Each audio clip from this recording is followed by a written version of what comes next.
तो दोस्तों, रोज़ की तरह अनुलेखनी ब्लॉग में सबका हार्दिक स्वागत है। सबके मंगल भविष्य की कामना के साथ बड़ों को मेरा सादर नमस्कार, छोटों को मेरा आशीर्वाद। मैं ठीक हूँ, आशा करता हूँ कि आप ठीक होंगे। दोस्तों, आज उत्तराखंड के प्रसंग के अनुक्रम में सबसे पहले आज के सूक्ष्म पंचांग की समीक्षा करते हैं। आज का पंचांग आज 28 जुलाई 2024 श्रावण मास के कृष्ण पक्ष की सप्तमी तिथि, रविवार का दिन अष्टमी तिथि, रविवार का दिन अष्टमी दोस्तों आज 7:27 तक रहेगी। उसके बाद नवमी तिथि का शुभारंभ हो जाएगा। अश्विनी नक्षत्र का योग है दोस्तों, और 11:47 तक अश्विनी नक्षत्र है। उसके बाद भरणी नक्षत्र लग जाएगा। चंद्रमा मेष राशि में आज संचार करेंगे।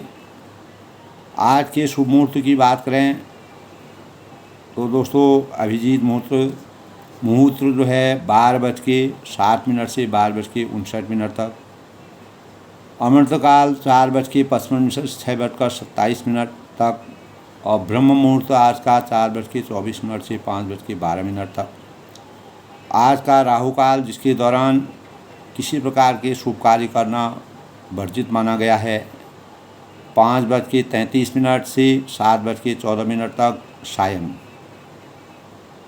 और सूर्योदय दोस्तों आज 6 बजे और सूर्यास्त 7:06। इस प्रकार दोस्तों आज के सूक्ष्म पंचांग के संबंध में मैंने अपने विचार व्यक्त किए। इसी अनुक्रम में आज रविवार का दिन है। रविवार दोस्तों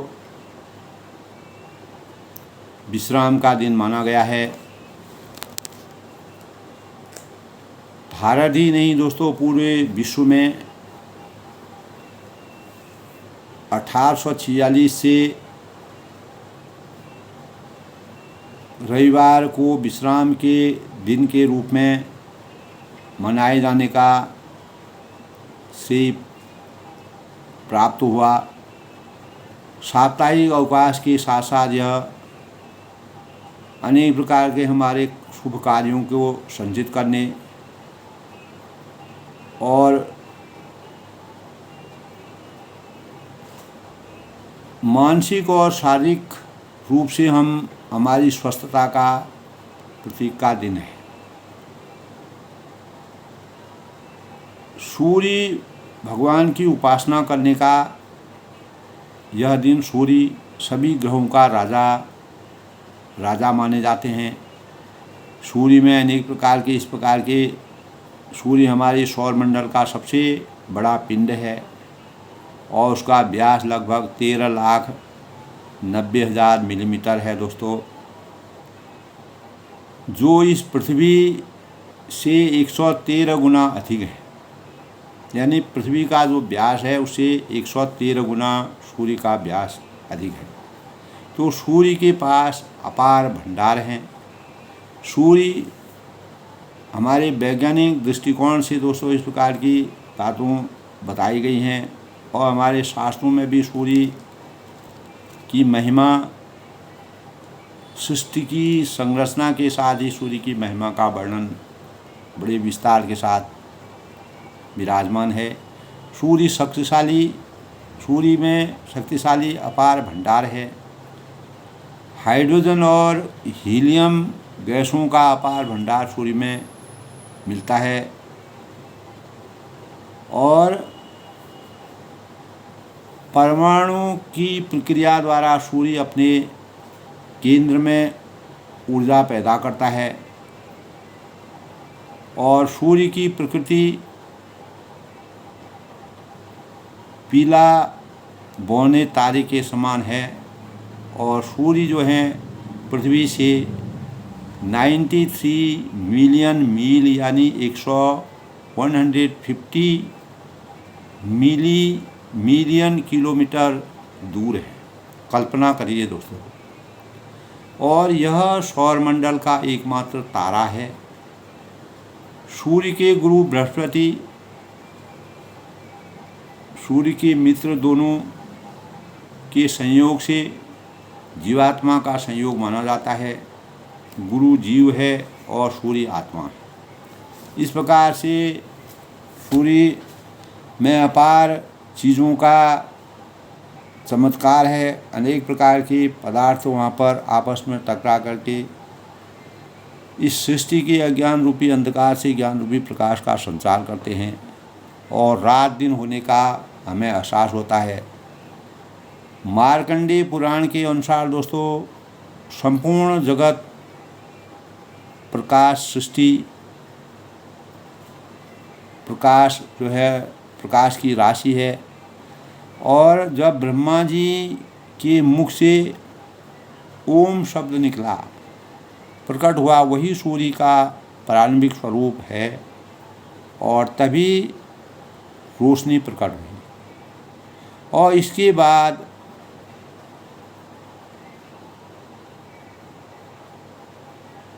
स्व शब्द उत्पन्न हुआ, भूव स्व शब्द उत्पन्न हुआ। ये तीनों पिंड के रूप में हैं। ओम में ये विलीन हुए तो सूर्य को स्थूल रूप मिला। ऐसा हमारे मार्कंडेय पुराण में इस प्रकार का वृत्तांत है। तो सूर्य का असली नाम आदित्य है दोस्तों। इसीलिए हम सूर्य यानी रविवार को आदित्य हृदय सूक्तमंत्र का पाठ करते हैं, जो सूर्यदेव की आराधना का सबसे बड़े मंत्र उसमें हैं। सूर्य एक प्राकृतिक चिकित्सालय के समान है दोस्तों, जो हमको रोग प्रतिरोधक क्षमता वाली किरणों का संचार करके मानव जीवन को अनेक प्रकार के रोगों से मुक्ति प्राप्त करते हैं। सूर्य सप्तरंगी किरणें सूर्य में होती हैं और अद्भुत रोगनाशक शक्ति सूर्य में विराजमान है। तो सूर्य की किरणों में अपार औषधि गुणों का भंडार है, जो कीटाणुओं का संहार करते हैं, जो हमारे जीवन में नुकसान करते हैं, अवरोध उत्पन्न करते हैं। तो सूर्य की ऊर्जा से वह समाप्त हो जाते हैं। ऊर्जा का सबसे बड़ा स्रोत सूर्य माना जाता है। सूर्य भगवान की पूजा इसीलिए हम सूर्य उदय होते समय सूर्यदेव को जल चढ़ाते हैं, पुष्प चढ़ाते हैं, तो रोली चढ़ाते हैं और सूर्यदेव की आराधना और उपासना करते हैं, और जिससे हमारे जीवन में समृद्धि और तेज प्राप्त होता है, तेज का संचार होता है। ज्योतिर असतो मां सद्गमयो का संचार होता है। तो ज्योतिष शास्त्र के अनुसार पंचदेव में स्नान भगवान शिव, गणेश, विष्णु, दुर्गा व सूर्य शामिल हैं। जल में रोली डालकर, लाल पुष्प डालकर और तांबे के अर्घ्य से बेलपत्री, मदार के पुष्प, भांग है, धतूरा है, मदार के पुष्प, बेलपत्री जैसे शिव में चढ़ाए जाते हैं, उसी प्रकार सूर्य भगवान में लाल पुष्प चढ़ाने का विधान है। अनेक प्रकार के दोष दूर होते हैं और स्वास्थ्य बेहतर हमारा रहता है, अच्छा स्वास्थ्य रहता है। तो जिस प्रकार शिव भगवान में अनेक प्रकार के जो बेलपत्री हैं, मदार के फूल हैं, भांग है, धतूरा है, इस प्रकार की चीज़ें शिव भगवान में चढ़ाए जाते हैं। उसी प्रकार सूर्य भगवान में रोली है और लाल पुष्प हैं, चंदन है लाल, और लाल वस्त्र हैं और यही चीज़ें सूर्य भगवान को भी चढ़ाए जाते हैं, क्योंकि भगवान सूर्य का रंग रक्त वर्णित माना गया है। इसीलिए नियमित रूप से रोज़ाना सुबह सूर्य को अर्घ्य देना, जल चढ़ाना और जो भाग्योदय के लिए और सम्मान की वृद्धि के लिए बहुत ही मानव सुरक्षा का स्वरूप माना गया है। ओम भुवः स्वः तत्सवितं भर्गो देवस्य धीमहि धियो यो न प्रचोदयात्। तो आदित्य हृदय मंत्र का शोध करना चाहिए और ओम सूर्याय नमः जो बीज मंत्र है उसका जप करना चाहिए। तो इस प्रकार सूर्य की कृपा से हमारे जीवन में अपार प्रबलता और राजयोग का और यश और राजयोग में बहुत ही प्रभावशाली सूर्य देव होते हैं। तो दोस्तों, रामचरितमानस मर्यादा पुरुषोत्तम भगवान राम जी ने भी जब रामचरितमानस में इस प्रकार का प्रसंग मिलता है, जब रामचंद्र जी युद्ध के मैदान में रावण से युद्ध कर रहे थे, तो उस समय बार बार रावण के सिर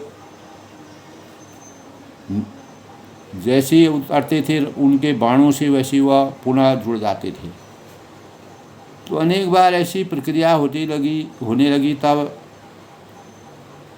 अगस्त ऋषि ने उन्होंने सूर्य के चमत्कार और सूर्य मंत्र को मर्यादा पुरुषोत्तम भगवान राम जी को दिया। उसी मंत्र के परिणाम स्वरूप उनके अंदर तेज और प्रकाश की ज्योति का संचार हुआ, जिसके परिणाम स्वरूप वह रावण को मारने में अपने तेज से उन्होंने अग्निबाण मारा, जिससे रावण के जो नाभि थी उसमें अग्निबाण लगा और रावण का अंत हुआ।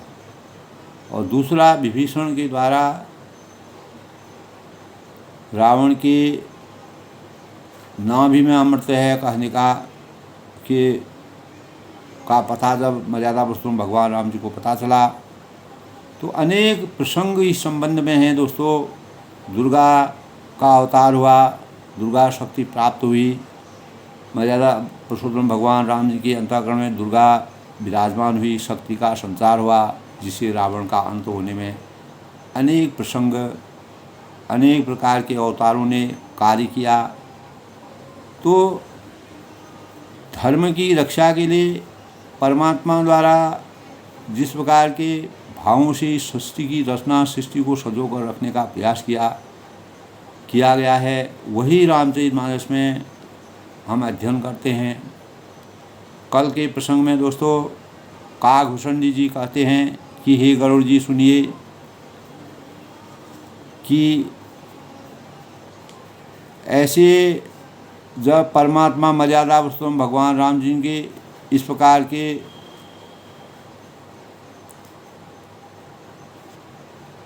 यानी गरुड़ जी सुनिए, यह क्षिप्त होकर यानी कहा कि गदगद वाणी से स्तुति करने लगे और भगवान शिव भी पुलकायमान उनका शरीर हो गया और वह जो है शिवलोक को गए और वेदों द्वारा स्तुति सबके देखन वेदन बिनती कीन उदार अंतर ध्यान भये पुनि गए ब्रह्म आगार। यानी वेदों ने सबके देखते हुए श्रेष्ठ विनती की और फिर से वह अंतर्ध्यान हो गई और ब्रह्मलोक को चले गए। और वेदों ने मर्यादा पुरुषोत्तम भगवान राम जी के चरणों का और ब्रह्मा जी और शिव जी द्वारा उनके चरणों किस प्रकार से पूजी और चरणों कल्याणमयी, उनके चरणों का रज स्पर्श पाकर शिला, जिस प्रकार से गौतम की नारी शिला जो है वह अहिल्या हमेशा के लिए मोक्ष की प्राप्ति हुई, जिन चरणों के नख से मुनियों का वंदित त्रिलोकी को पवित्र करने वाली देव नदी गंगा जी निकली, और ध्वजा वस्त्र अंकुश और कमल, इन चिन्हों से युक्त इन चरणों को वन में फिरते समय कांटे चुभ जाने से जो घाव बन गए थे वे मुकुंद हेर, ऐसे मर्यादा पुरुषोत्तम भगवान राम जी जो विषमता में समता का परिवेश व्याप्त कर देते हैं, वो रमावती का वह विनय करते हैं, अनुरोध करते हैं उनके चरणों को नित्य भजने अपने वेदों से स्तुति करते हैं। और वेद शास्त्रों में कहा भी है दोस्तों कि जिसका मूल प्रकृति है, जो प्रवाह रूप से अनादि हैं और जिनके 4 त्वचाएँ, 6 तने, 25 शाखाएँ और उनके पत्ते और बहुत ही फूल हैं, जिनमें कड़वे और मीठे 2 प्रकार के फल उगे हुए हैं, जिस पर एक ही बेल है जो उसी से आश्रित रहती है, जिनके नित्य नए पत्ते और फूल निकलते रहते हैं, ऐसे संसार वृक्ष स्वरूप विश्व रूप में प्रकट हुए मर्यादा पुरुषोत्तम भगवान राम जी, आपको हमारा नमस्कार है। ये वेदों की स्तुति है। और ब्रह्मा इस संसार में अजन्मा हैं और अद्वैत हैं, केवल अनुभव से ही वह जाने जाते हैं और मन से परे। जो इस प्रकार कहकर इस ब्रह्म का ध्यान करते हैं, उनकी आराधना करते हैं, वे ऐसा कहा करें कि जाना, यानी परमात्मा का इस प्रकार से वेद मंत्र करते हुए नित्य आपका सगुण यश गाते हैं और करुणा के धाम भगवान सद्गुणों के खान और देव, हम आपसे यही वरदान मांगते हैं कि मन वचन और कर्म से और विकारों को त्याग कर आपके चरणों में हमारा हमेशा प्रेम बना रहे, स्नेह बना रहे और हम आपके चरणों के अनुयायी बने। इस प्रकार से वेदों में जो है भगवानों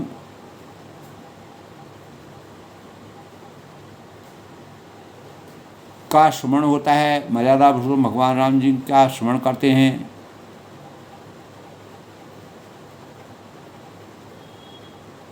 तो इसी अनुक्रम में दोस्तों जय राम रमा रमनम भवताप भया कुल प्यार जनम अवधि सुरेश रमेश विभु शरणागत नर विमान पाहि प्रभु। तो वह कहते हैं कि हे राम रमण लक्ष्मीकांत, हे जन्म मरण के दैहिक भौतिक तापों को अंत करने वाले, आपकी जय हो। हे प्रभु, हे शरणागत, आप से यही मांगते हैं कि हे प्रभु ज्ञान प्राप्त करते हैं और भगवान की प्रार्थना करते हैं, अनुरोध करते हैं। 10 शीश विनाशन 20 भुजा, दूरी स्नेह मही दूरी रुजा, रजनीचर वृंद पतंग रहे, सर पावक तेज प्रचंड रहे। हे 10 शीश और 20 भुजाओं वाले रावण का विनाश करके पृथ्वी के साथ महान रोगों को, कष्टों को दूर करने वाले मर्यादा पुरुषोत्तम भगवान रामचंद्र जी, राक्षसों के समूह रूपी जो पतंगे थे, ये सब आपके बाण रूपी अग्नि से प्रचंड तेज से भस्म हो गए। महिमंडल मंडन चारु तरंग, धुतसायक चाप निसंग वरंग, मद मोह महा ममता रजनी, तम पुंज दिवाकर तेज हनी। यानी आप पृथ्वी मंडल के अत्यंत सुंदर आभूषण हैं। आप श्रेष्ठ बाण, धनुष और तरकस धारण किए हुए हैं और महान मद, मोह और ममता रूपी रात्रि के अंधकार का हमेशा गले समाप्त करने वाले हैं। सूर्य के तेजोमय किरणों के समान आपका अस्तित्व है, आपका स्वरूप है। मन जात की रात निपात किए, मृगलोक उपभोग सरेन हिए, हतिनाथ अनाथ ने पाए हरे, विषया मन पावर भूल गए। कामदेव रूपी भील ने मनुष्य रूपी हिरणों के हृदय में कुभोग रूपी बाण मारकर उन्हें गिरा दिया। और हे नाथ, हे पाप ताप का हरण करने वाले मर्यादा पुरुषोत्तम भगवान राम जी, यानी विषय रूपी वन में भूले पड़े हुए इस पामर अनाथ जीवों की रक्षा करने वाले परमात्मा के स्वरूप, बहु रोग वियोग न लोग हुए, बहुदंडी निरादर ते फल ए, बहु सिंधु अगाध परे नरते, पद पंकज प्रेम न करते। इस प्रकार दोस्तों तब वह कहते हैं कि यानी आपके प्रेम में जिनको प्रीति है वे नित्य ही अत्यंत दीन मलिन और दुखी होते हैं, और जिन्हें आपकी लीला कथा का आधार है उनको संत और भगवान सदा प्रिय लगने लगते हैं। उनमें न राग है, न आसक्ति है, न लोभ है, न मान है, न मद है। उनको संपत्ति, सुख और विपत्ति, दुख समान उनके अंतःकरण में है। और इसी से मुनि लोग योग साधना का भरोसा सदा से त्याग कर साधना के रूप में प्रसन्नता के साथ आपके सेवक, हजारों मुनि आपके सेवक, लाखों मुनि आपके सेवक बन गए हैं। वे प्रेम पूर्वक नियम लेकर निरंतर शुद्ध हृदय से आपके चरण कमलों की सेवा करते हैं। करी प्रेम निरंतर नेम लिए, पद पंगल सेवद शुद्ध ये। और निरंतर निरादर और आदर को समान मानकर, सम्मान निरादर आदर ही, सब संत सुखी विचरंत में ही, वे सब संत सुखी होकर पृथ्वी पर विचरते हैं। हे मुनियों के मन रूपी कमल के भ्रमर, मुनि मानस पंकज भृंग भजे,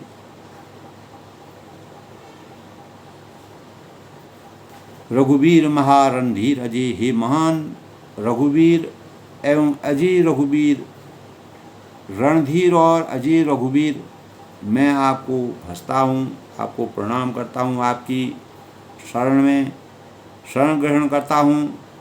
तब नाम जपामि नमामि हरि, हे हरि आपका नाम जपता हूँ और आपको नमस्कार करता हूँ। भवरोग महागदमान हरि, और आप इस जन्म मरण के रोग की महान औषधि और अभिमान के शत्रु हैं। और गुणशील कृपा परमायतनं, आप गुण और शील और कृपा के परम स्थान हैं। प्रणाम निरंतर श्री रमणं, आप श्री लक्ष्मीपति, मैं आपको निरंतर प्रणाम करता हूँ। रघुनंदन निकंदन द्वंद्व घनन, हे रघुनंदन आप जन्म मरण सुख दुख राग द्वेष और द्वंद्व समूह का नाश करने वाले हैं। हे महिपाल बिलोकय दीन जनन, और इस पृथ्वी के पालनहार, पृथ्वी के पालन करने वाले,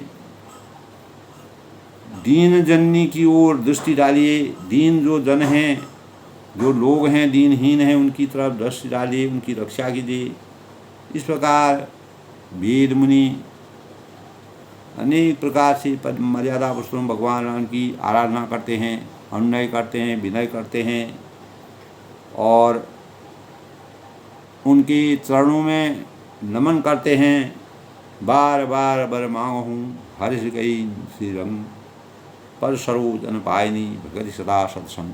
और वे कहते हैं कि मैं आपको आपसे बार बार यही वरदान मांगता हूँ, यही मैं आपसे विनय करता हूँ, यही वरदान मांगता हूँ कि मुझे आपके चरण कमलों में अचल भक्ति और आपके भक्तों का सत्संग प्राप्त हो, जिससे मैं इस सांसारिक भवबंधन से मुक्ति पाकर सांसारिक मोह, लोभ, मोह, शोभ इत्यादि प्रकार के जो द्वेषादि भाव हैं उनसे मुक्ति पाकर हे लक्ष्मीपति हर्षित होकर मुझे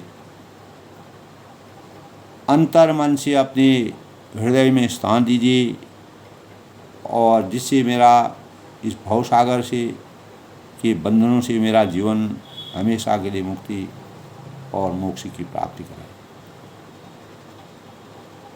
बरिन उमापति राम गुण हर्ष गई कैलाश तव प्रभु कपिन दिवाई सब विधि सुख पद वास। श्री राम जी के गुणों का वर्णन करके इस प्रकार से शिव जी ने मर्यादा पुरुषोत्तम भगवान राम जी की आराधना की। बरन उमापति राम गुण, श्री राम जी के गुणों का वर्णन करके उमा के पति महादेव जी अपने प्रसन्न चित्त से वेद मुनि के अनुसार वेदों का श्रवण करते हुए, वेदों का गान करते हुए कैलाश को चले गए। और तब प्रभु कपिन दिवाई स्वभाव, तब प्रभु ने बानरों को सब प्रकार से सुख देने वाले डेरे दिलवाए, सब विधि सुख प्रभा सबको अपने अपना घर दिलवाया, सबको मोक्ष की प्राप्ति हुई। और इस संसार में सभी दुखों, दीन दुखियों की रक्षा करने, उनके जीवन के को चरितार्थ करने के भावों को संचित किया। इस प्रकार दोस्तों मर्यादा पुरुषोत्तम तो सत्य अज्ञात होता है दोस्तों, और उसे उन विचारों से कैसे जाना जा सकता है कि जो कि ज्ञात है, ज्ञात के से अज्ञात तक कोई मार्ग नहीं होता है। तो भगवान शिव ने भी इन प्रकार के, इस प्रकार के बातों से मानव चेतना और मानव उस समय के परिवेश में जिस प्रकार का वातावरण था, तो ज्ञात से अज्ञात तक कोई मार्ग नहीं होता है। हाँ, ज्ञात इस प्रकार के विचारों से और शब्दों से मर्यादा पुरुषोत्तम भगवान राम जी का शांति के वातावरण को सुसज्जित करते हुए और सच्चाई और प्रेम की मर्यादा को बनाने के भावों का संचार किया। और इस संसार के अज्ञान रूपी अंधकार से ज्ञान रूपी प्रकाश का संचार करने के लिए परमात्मा, आत्मा और परमात्मा के बीच जो भाव हैं, हर कोई परमात्मा को चाहता है और स्वयं को जानना चाहता है। स्वयं के ज़्यादा निकट और कोई सत्ता नहीं होती है। किसी भी तल पर ज्ञान से हम परमात्मा को कैसे प्राप्त कर सकते हैं? तो ज्ञान की प्रथम ज्योति अंतस में जागती है, हमारे अंतःकरण में जागती है। तो रामचरितमानस में तुलसीदास जी ने जिस प्रकार का चित्रण वेद मूर्ति द्वारा, वेदों की संरचना के अनुसार शिव जी के द्वारा की गई आराधना से हमारे अंतस में इस प्रकार का प्रकाश की ज्योति प्रज्वलित होती है। और दसों दिशाओं में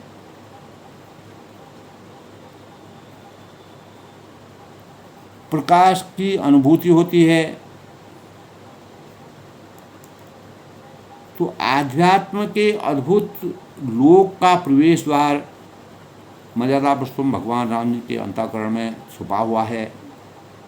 इसीलिए शिव जी जो है इस प्रकार की आराधना करते हैं।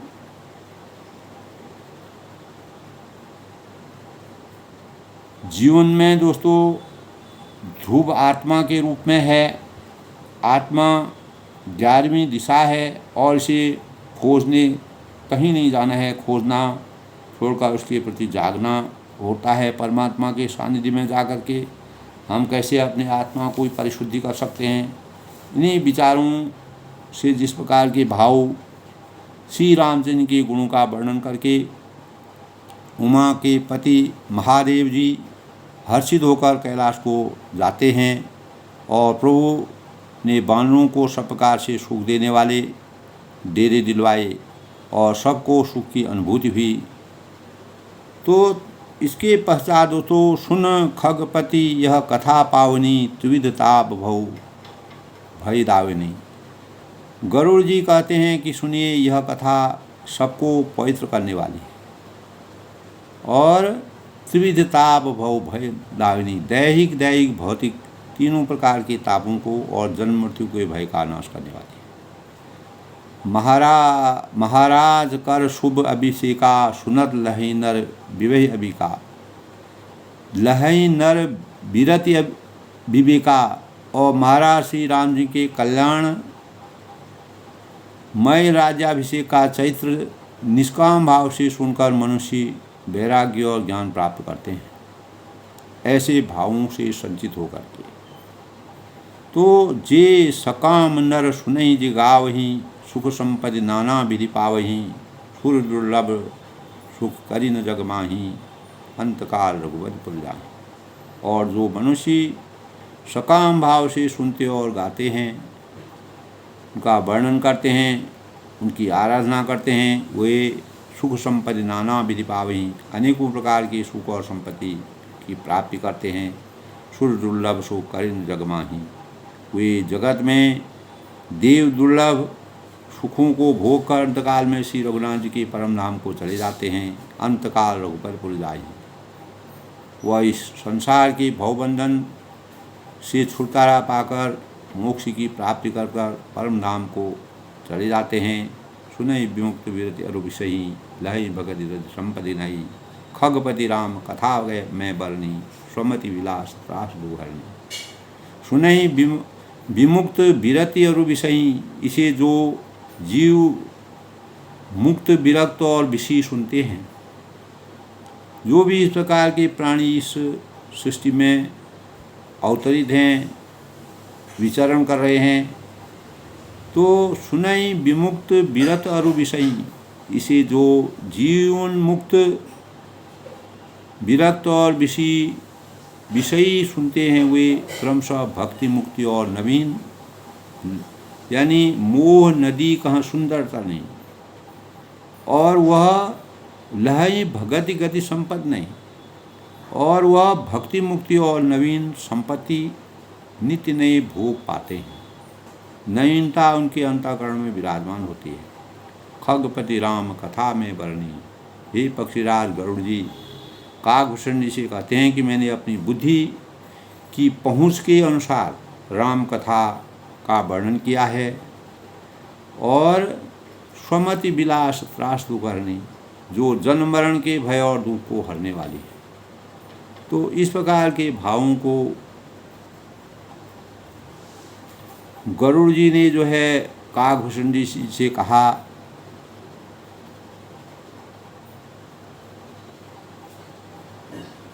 नित नई प्रीत राम पद पंकज, सबके जिनहि नमत शिव अंजर, विरत विवेक भगत दृढ़ करनी, मोह नदी का सुंदर तरणी, नित नव मंगल कौशलपुरी, हर्षित रहे लोग सब पुरी। विरत विवेक भगत दृढ़ करनी, यह वैराग्य विवेक और भक्ति को दृढ़ करने वाला है।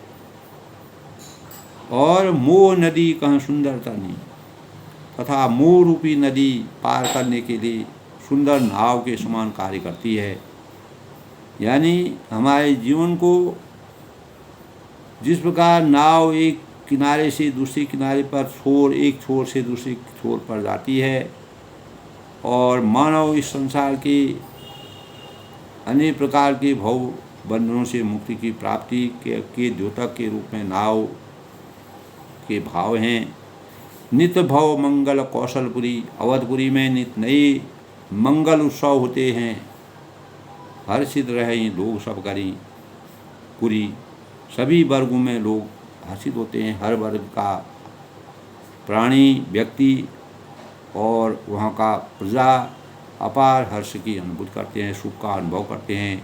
राम राज बैठे त्रिलोका, हर्षित भये गई सब शोका, सभी शोकों से मुक्ति प्राप्त होती है। तो नित नई प्रीति राम पद पंकज, सबके जिन्हि नमत शिव मुनि अज। मगन बहु प्रकार पहिराए, द्विजन दान नाना विधि पाए। तब रामचंद्र के चरणों कमलों में जिन्हें नित नई प्रीत राम पद पंकज, जिन्हें श्री शिवजी नित नई प्रीत राम पद पंकज, मुनिगण सबके जिन्हें नमत शिव मुनि अज। ब्रह्मा जी और को नमस्कार करते हैं। मंगन बहु प्रकार पहिराए, और सबकी नित्य नवीन प्रीति है। और भिक्षुकों को बहुत प्रकार से वस्त्र आभूषण पहनाए गए, और ब्राह्मणों के नाना प्रकार के दान।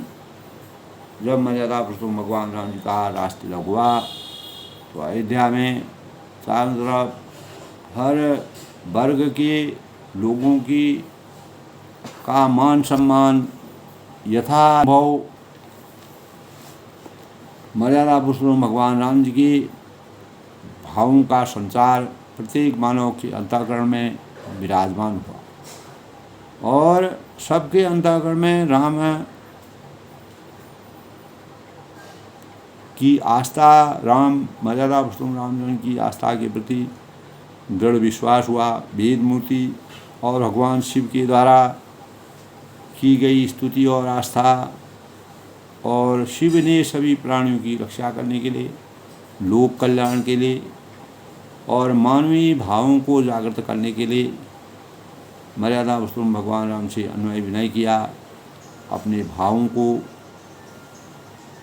व्यक्त करते हुए परमात्मा की शरण में हमेशा इहलोक और परलोक में दैहिक भौतिक तापों से हमेशा मुक्ति पाने के लिए, अज्ञान से ज्ञान की प्राप्ति के लिए, और सच्चिदानंद भगवान की चरणों में नमन करके अपने जीवन को कृतार्थ करने के भावों को मानव जीवन के लिए संचित किया। और रामचंद्र जी की राज तिलक के पश्चात अयोध्या का वातावरण और वहाँ के प्राणियों में, जन जन में, नर है, नारी है, मुनि हैं, ऋषि हैं, वेद हैं, जो भी ज्ञानी लोग हैं उनमें ज्ञान का संचार होता है, और सब अपने अपने ज्ञान के अनुसार परमात्मा का गुणगान गाते, अभिनंदन करते हैं और उनका आशीर्वाद प्राप्त करते हैं। यही उत्तरकांड में मर्यादा पुरुषोत्तम भगवान राम जी की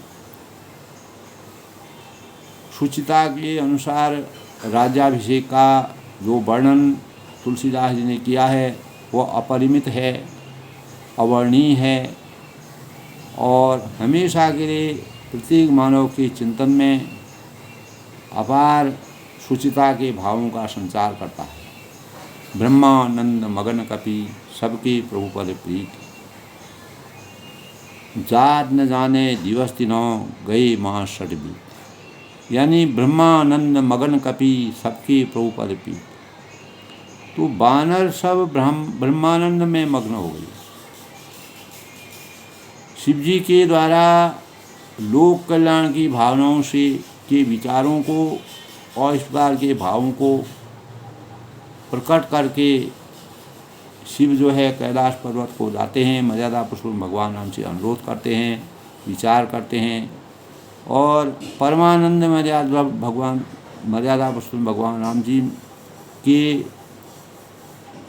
गुणों का गान करते हुए सभी वानरों ने अपने अपने घरों में निवास करके ब्रह्मानंद मगन कपि, वानर सब ब्रह्मानंद में मग्न हो गए, आनंद की अनुभूति हो गई।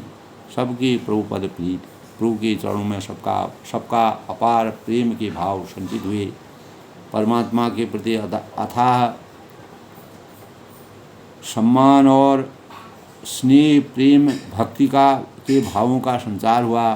जात न जाने दिवस दिनों, उन्होंने दिन जाते जाते ही नहीं, और बाण की बात में यानी इस प्रकार अपने जीवन को, अपने समय को व्यतीत करते करते उनको 6 महीने बीत गए, उनको कुछ भी पता नहीं चला। तो परमात्मा के शरण में ध्यान लगाने से भक्ति के मार्ग में अनुरक्त और सुंदर परिवेश में, आभामयी परिवेश में परमात्मा के आभा में सबके जीवन में अपार ज्ञान का संचार होता है। भावों में ज्ञान जागता है, चेतना में जागृति आती है, मानव कल्याण की उत्पत्ति होती है, मानवता को बल प्रदान होता है और राम राज्य की स्थापना से मानव मात्र किस प्रकार से सभी प्रकार के भवबंधनों से मुक्त होकर के परमात्मा में अनुरक्त हुए और इसीलिए राम राज्य की स्थापना करके तुलसीदास जी ने जिस प्रकार का हृदय स्पर्शी वर्णन वेद मूर्ति द्वारा शिव जी की स्तुति, शिव जी ने जिस प्रकार के लोक कल्याण के भावों को व्यक्त करते हुए उन्होंने मर्यादा पुरुषोत्तम भगवान राम जी के स्वरूप का पूरा वृत्तांत और उनके चरणों में ध्यान लगा करके जिस भावों के भक्ति भावों का संचार किया और प्रत्येक मानव प्राणी मात्र को के जीवन को चरितार्थ करने के भाव व्यक्त किए, तो सच्चिदानंद भगवान मर्यादा पुरुषोत्तम रामचंद्र इस प्रकार के भावों से लोगों को परम आनंद की प्राप्ति कराई, प्रेम के भावों का संचार किया और ऐसे समय को बीतते हुए कुछ भी पता नहीं था, सबका समय सुख और आनंद की अनुभूति के अनुसार व्यतीत हुआ। आज के प्रसंग में दोस्तों बस इतना। कल फिर मिलते हैं अपनी वाणी को विराम देते हुए। मर्यादा पुरुषोत्तम भगवान राम जी का आशीर्वाद सभी पर बना रहे, सब सुखी रहें, खुश रहें, प्रसन्न रहें।